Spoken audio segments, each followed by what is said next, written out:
अस्सलाम वालेकुम प्यारे बच्चों, कैसे हैं आप सब। उम्मीद करती हूँ आप सब खैरियत से होंगे इंशाल्लाह। तो तमाम बच्चे अपनी किताब उर्दू की किताब का सफ़ा नंबर 34 खोल लें। ठीक है, आज हमने जोड़ करने हैं इन लफ्ज़ों के, इन हरूफों के। ये जो हरूफ दिए हुए हैं इनके जोड़ करने हैं वाओ के साथ।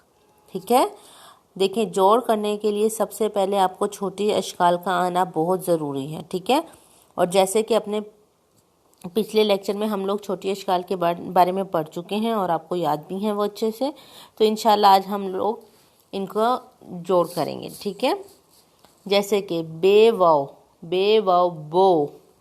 यहाँ देखना, जब जोड़ करते हैं तो कोई भी हरूफ तहजी अपनी पूरी शक्ल में नहीं लिखा जाता, बल्कि छोटी शक्ल में इसको लिखा जाता है। देखें, बे वाओ बो, बे छोटी शक्ल में लिखा है, इसे पूरी शक्ल में नहीं लिखा।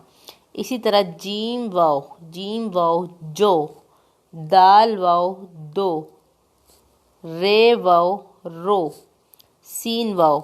यहाँ सीन छोटी शक्ल में लिखा है और 7 वाओ के जोड़ दिया, सीन वाओ सो। फिर इसी तरह स्वाद वाओ सो और तोए वाओ तो आप ये बात अपने जहन में रखें कि जब हम जोड़ करते हैं तो हम हरूफ तहजी की छोटी इश्काल का इस्तेमाल करते हैं, और इसी तरह जब हम अपनी रीडिंग स्टार्ट करेंगे तो इन छोटे इश्काल के जो अल्फाज होंगे या हरूफ होंगे इनको जोड़ जोड़ कर लफ्ज़ बनाएंगे।